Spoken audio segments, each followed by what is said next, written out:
My conversion, the return of the prodigal. When in the setting sun every streamlet is gleaming, when a tremulous glow spreads over the fields of grain, a behest to be glad that springs from all things being does arise in my heart with pain, a behest to explore the utmost joy of my being in this day of my youth, there while the evening's fair. For we shall all depart as yon water fleeing, that to see, but we are where. Author unknown. But we are where? This was my question until God found me. After that, there was no more such uncertainty. I say in the most reverent way possible, and God knows my heart, God conned or coaxed me into a more wonderful life than I could ever have imagined.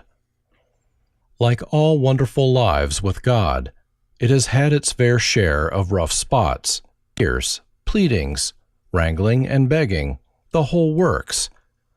I must confess, at times my courage failed me, yet my faith never did. Before my conversion to Protestantism, I used to think that living for God and serving God made for a dull life. It was something for little kids and old women. God certainly corrected my misconception the hard way.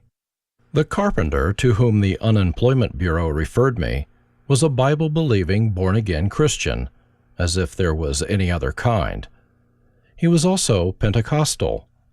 He constantly badgered me about going to church with him and his family. Finally, weary of the constant nagging, I gave in. One Sunday evening, I found myself at Calvary Temple, a Pentecostal church. I had not visited any church in some years, and this was my first visit to a Protestant church.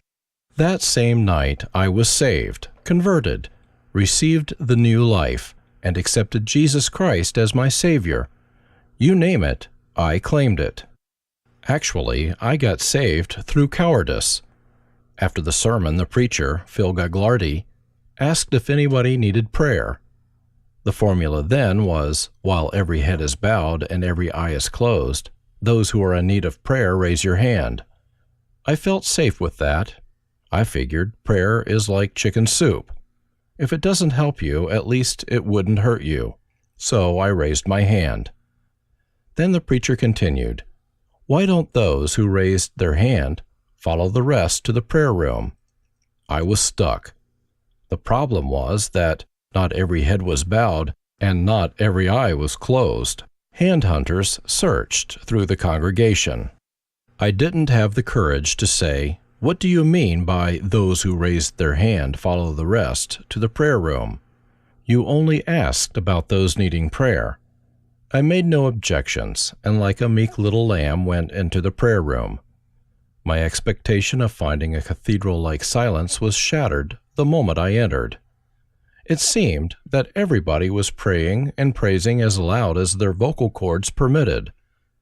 I planned to leave the prayer room at the first opportunity. But Bill McDonald, a member of the congregation, thwarted my plan. Bill became my spiritual father that night. He asked me some simple questions from the Bible. I answered them as fast as I could, believing that the sooner I answered, the sooner I could leave. Not so, not so. Bill, obviously satisfied with my responses, announced to the people in the prayer room, "Frank got saved tonight." I meekly accepted Bill's statement. I did not ask any questions such as, "What is this being saved all about?" And "What do you mean Frank got saved tonight?" just by answering some common sense questions from the Bible. I was a coward. I now praise God for it. I didn't know it then, but yes, I was gloriously saved that night. I struggled for several weeks with the concept of being saved. I kept going to church. Bill and Kay never let me out of their sight. It was the start of a great and wonderful friendship, which still continues strong, though Bill passed into the presence of his Lord in 2006. I helped Bill build a small garden shed, and we talked so much about God that I have no doubt that even the spiders got converted. Through their friendship and fellowship, my tenuous hold on my newfound faith strengthened. I didn't understand it then, but God actually did the holding, and His holding was certainly not tenuous. One day during those early weeks, I felt that my prayers did not reach God. I told Him, "Father, you have waited 30 years for me, and now I will wait for you." Then one day God broke through to me. While somebody sang a solo in church, I saw, or I think I saw, a cross for a brief second, like an image in a camera shutter. I was filled with incredible joy, and I offered my life to God. I told Him, "Father, I have lived half of my life for myself, the rest is yours." Then, looking at myself, I added, "Father, I am nobody. I know nothing. I can do nothing, but please use me anyhow." I never reneged on my commitment because I simply cannot perceive a greater or more wonderful life than what He offered me. Part of God's answer to "use me anyhow" was fulfilled in Nagpur, as I stood in front of a toilet waiting for a little boy to answer the call of nature. Another part was fulfilled as I stood in a septic tank, unblocking an obdurate sewage pipe. There are other such answers to that prayer. I should have specified what I meant by "use me anyhow," but then I probably wouldn't have had as much fun. When I became a Canadian citizen, I became a member of the British Commonwealth of Nations, and many benefits accrued out of that relationship. When I became a Christian, a child of God, I became a member of a much larger body of people, my brothers and sisters in the family of God. Unlike the Commonwealth, where we are knit together by the need for economic advancement, we are instead knit together by love. God connected me to a community of kind-hearted, compassionate, caring, and generous people.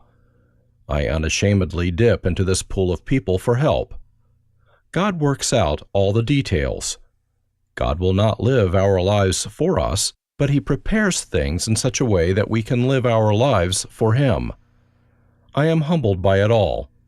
Psalm 139 comes to mind, and I claim St. Paul's doxology as mine. Oh, how deep are God's riches, wisdom, and knowledge! How impossible to explain His judgments or to understand His ways! Who has known the mind of the Lord? Or who has become His advisor? Who has given Him something only to have Him pay it back? For all things are from Him, by Him, and for Him. Glory belongs to Him forever. Amen. Romans 11:33-36. By nature, I lean towards mysticism and abhor legalism. F.W. Faber penned the following, which so beautifully expresses my own thoughts. "Only to sit and think of God, oh, what a joy it is! To think the thought, to breathe the name, earth has no higher bliss." The joy of God's presence is not lessened while walking or driving. I am constantly aware of the presence of God and always conscious of His care for me. That awareness naturally spills over into my conversations. My heart aches when I see the astonished look on people's faces as they hear about the possibility of such an intimate relationship with God. I believe that such a relationship is the birthright of every Christian, and it should be at the core of our preaching. All earth is crammed with heaven, and every common bush afire with God. Some take off their shoes and worship. Others sit around and pick blueberries. The greatest gift I can ask of God is His presence. I am staggered by the thought that God actually invites me to sit in His presence. Sometimes I sit in my armchair during my devotional time and seek only His fellowship. Any other gift He gives me pales in comparison. I remember walking back and forth on the deserted playground with tears streaming down my face, saying over and over again, "Father, just walk with me. I want nothing else. Just walk with me." To ask God for a trivial gift such as money during one of these moments would shatter the intimacy. It is like a husband and wife who, in their most intimate moments, want nothing of each other but to be in each other's presence. It is like when a little child suddenly rushes up to his mother for no other reason than to be with her. God responds to me with His presence, just as He did when Adam and Eve walked with Him in the garden in the cool of the evening. Any other gift, however precious it may seem, becomes trivial and inconsequential in comparison. One night I woke up terribly sick. My tummy was in agony. I hung my head over the wash basin and vomited till there was nothing left. All the time my tears mingling with the vomit, and I cried over and over again, "Father, oh my Father."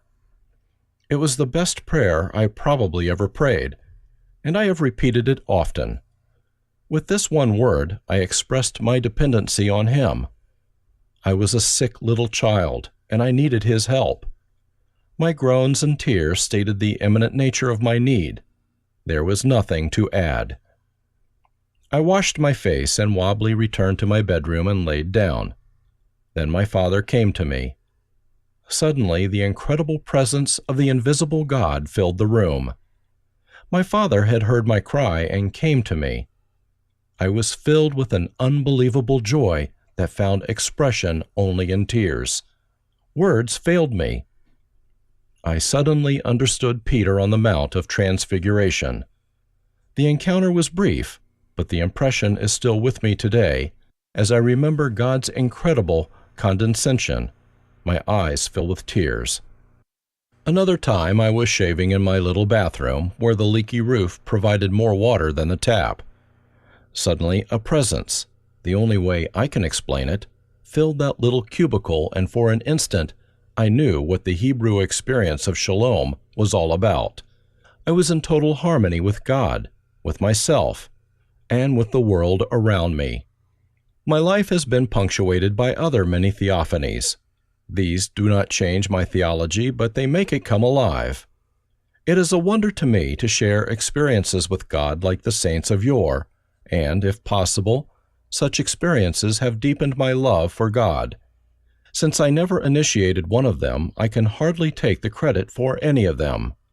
I believe the greatest hindrance to spiritual growth among students in the early years of Bible college was that we really didn't know how to be truly Christian.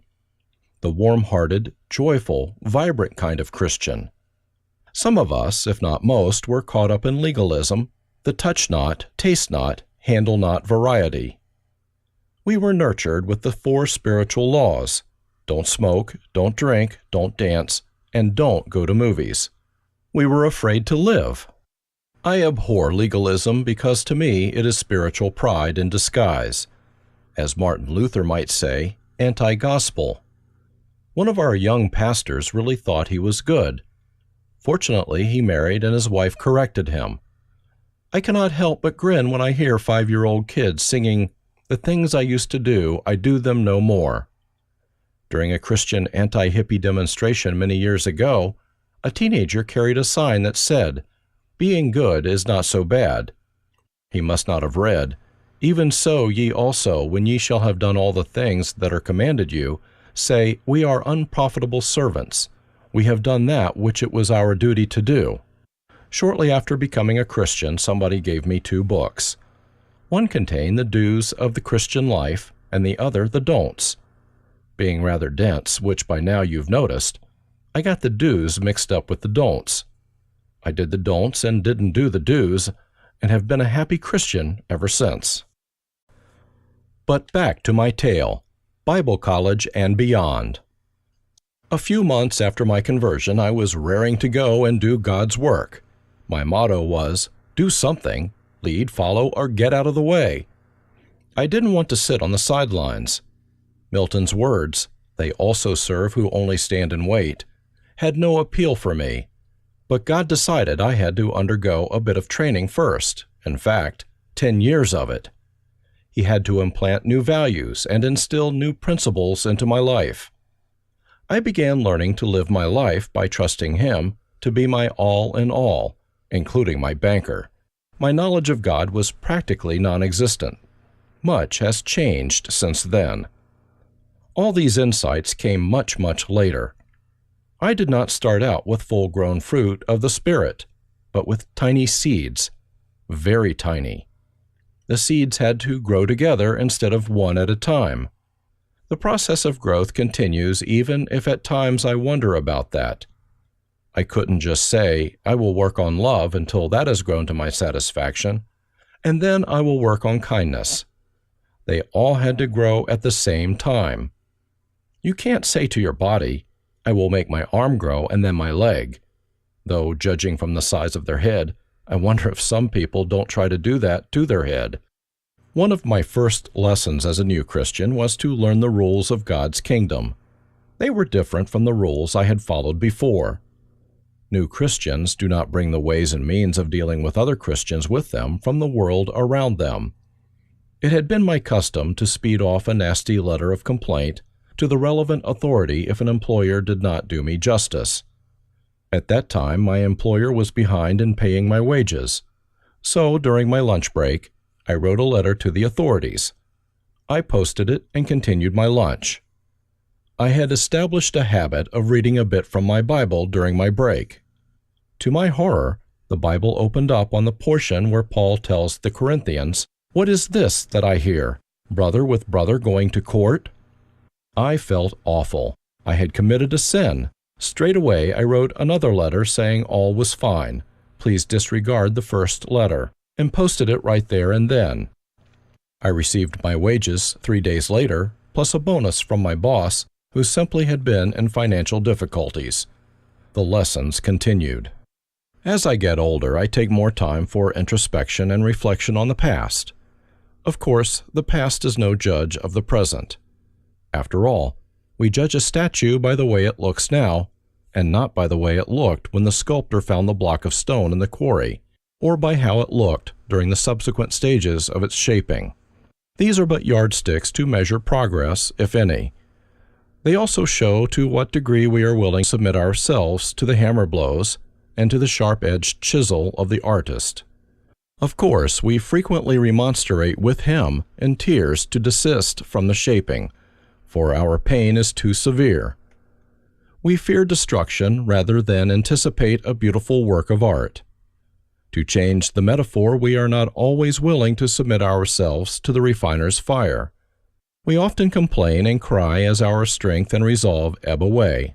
We pray for relief, even though we understand that relief may not be forthcoming as God continues to accomplish His plan and purpose in our lives. In spite of my distress during those early days, I longed to be the end product the artist envisioned, that beautiful statue, that glorious, shiny bar of pure gold. I still long for that future. The process continues, and the pain, though lessened, recurs, but I bear it because I know that God is at work conforming me into the image of His Son. But back to my tale.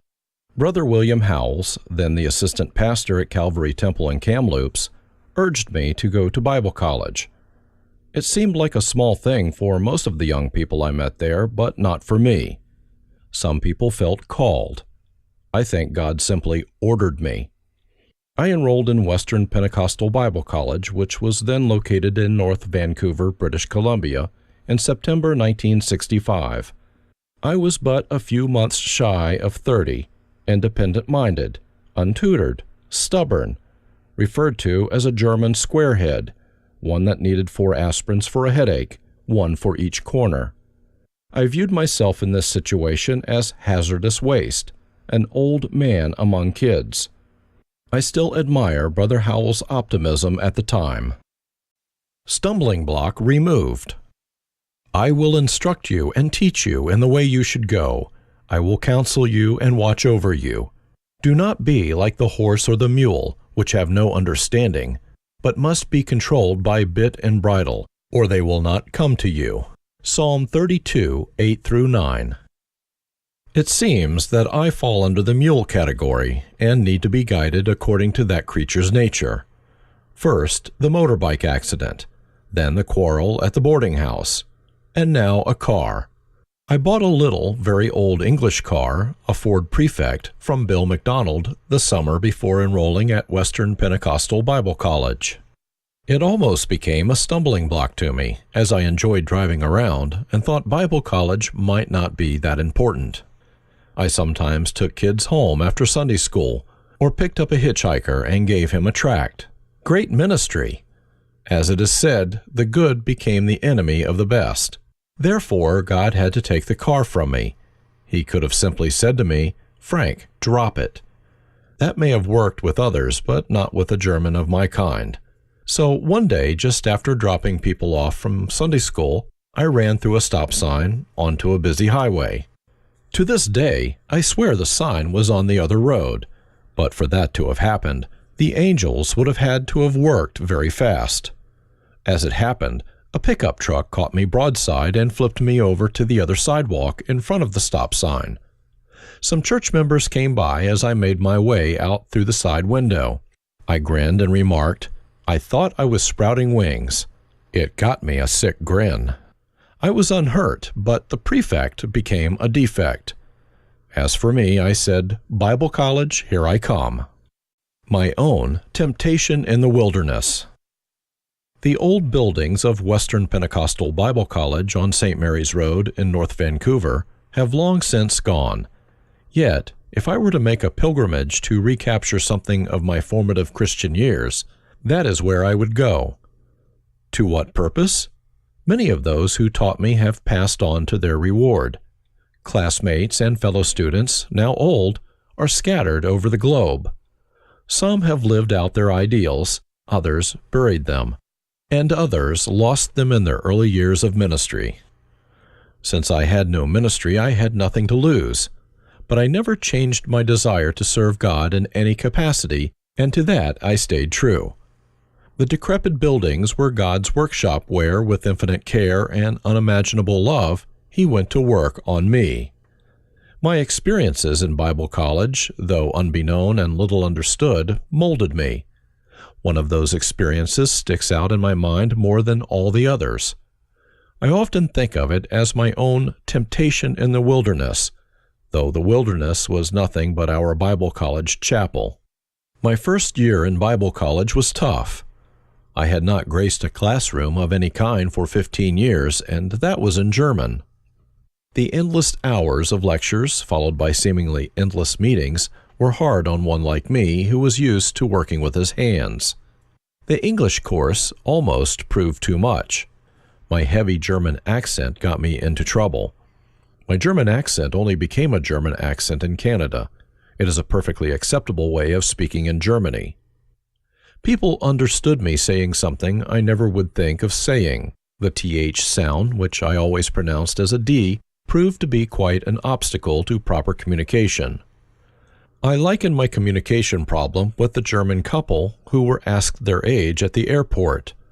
The man replied, "I am dirty, and my wife is dirty too." I look with horror upon my early attempts to write a short theology paper. My English teacher, Reverend Bernice Gerard, was justified in her lament. He even writes with a German accent. I had a sort of relationship with God in those days, but sitting down regularly to read my Bible and pray was not part of it. We had to fill out what I called the weather report, whether or not we prayed and for how long. I forced myself to sit down for 5 minutes. Sometimes I even cheated on that by making it only 3. To be honest, I had no clue as to what God wanted from me, yet, had I known, I would not have had what it took to fulfill that demand. At the start of my second year, I was sick of my lukewarmness and felt an overwhelming desire to change. I thought the only way that change would occur was by spending more time in prayer. So I promised God that I would go to the chapel every morning at 5:30 and spend an hour in prayer. I also promised that I would volunteer to canvass the neighborhood for Sunday school children. Finally, I also promised to attend street meetings that consisted of standing on a street corner in downtown Vancouver singing hymns, testifying about Jesus, and handing out gospel tracts. I did not believe in the latter 2 activities, but I often think that it matters more to God why we do something rather than what we do. As for me, I wanted to show him that I would do anything, even the unpalatable, to serve him. God gave me many opportunities to do the unpalatable during my years in ministry. At a street meeting one Saturday, a drunk from an Eastern European country heard my accent and said, "You blank," he gave me another name not found in my birth registry, "bombed the blank out of us, and now you talk religion." I replied, "Why don't you consider me one of the good Germans?" He screamed and ran away. After making the vow to go to the chapel early in the morning to pray, and after discovering that all of my excuses for not getting out of bed had failed the test of honesty, I found myself hesitantly walking through the dark, 60-year-old corridors to the chapel. I was afraid of the dark. Once in the chapel, I wasn't sure what to do, so I knelt at the platform and wondered what to say to God. Suddenly, in the stillness, I heard 3 clicks, as if somebody hit a glass with the edge of a knife. The thick flower vase, sitting on top of the piano, split neatly in half. One half remained on top, while the other half, including the flowers, fell on the keys. I jumped up frightened. The hair on my neck stood on end.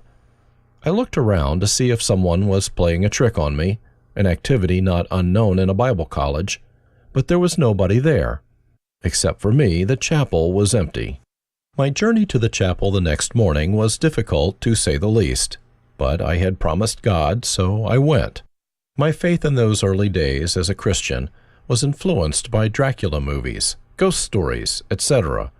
In such stories, a silver cross or a closely held Bible had the power to ward off evil. In keeping with that expectation, I hugged my Bible and started to pace back and forth near the front of the chapel. I followed the biblical injunction to watch and pray. I am ashamed to admit that I did more of the former than of the latter. Suddenly, a terrific noise shattered the silence of the chapel. A set of folding chairs, which had been leaning against the back pews, toppled over backwards and crashed to the floor. I nearly followed their example. It takes little imagination to understand what I felt by the third morning, but I went.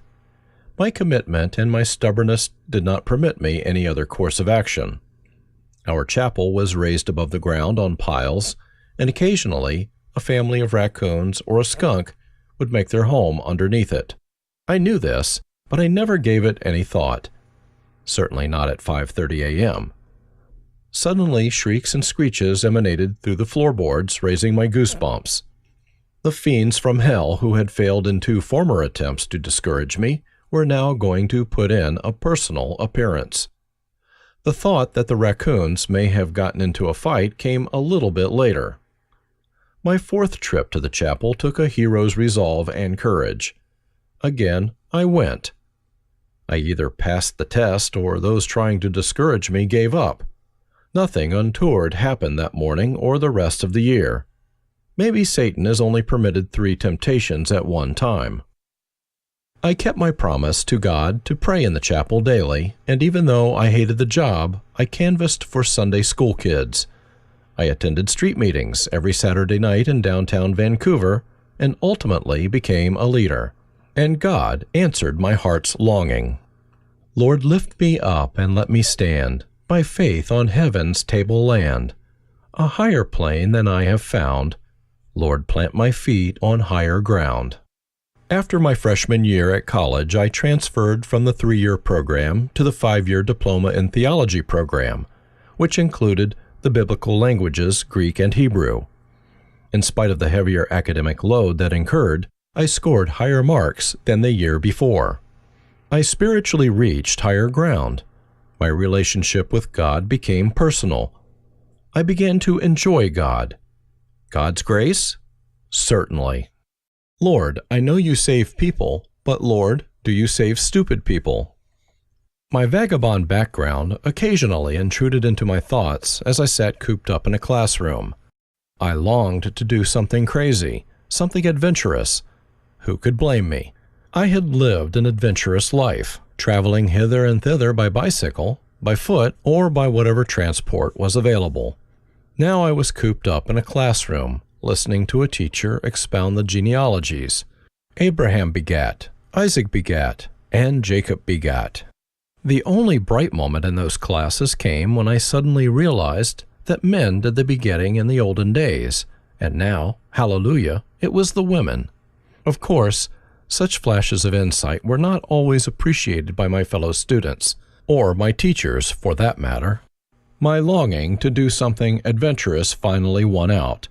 On a cold, windy day in the fall of my second year at Bible college, I decided to take my old folding kayak and paddle across Georgia Strait from Horseshoe Bay to Nanaimo, a town on Vancouver Island, some 30 kilometers distance.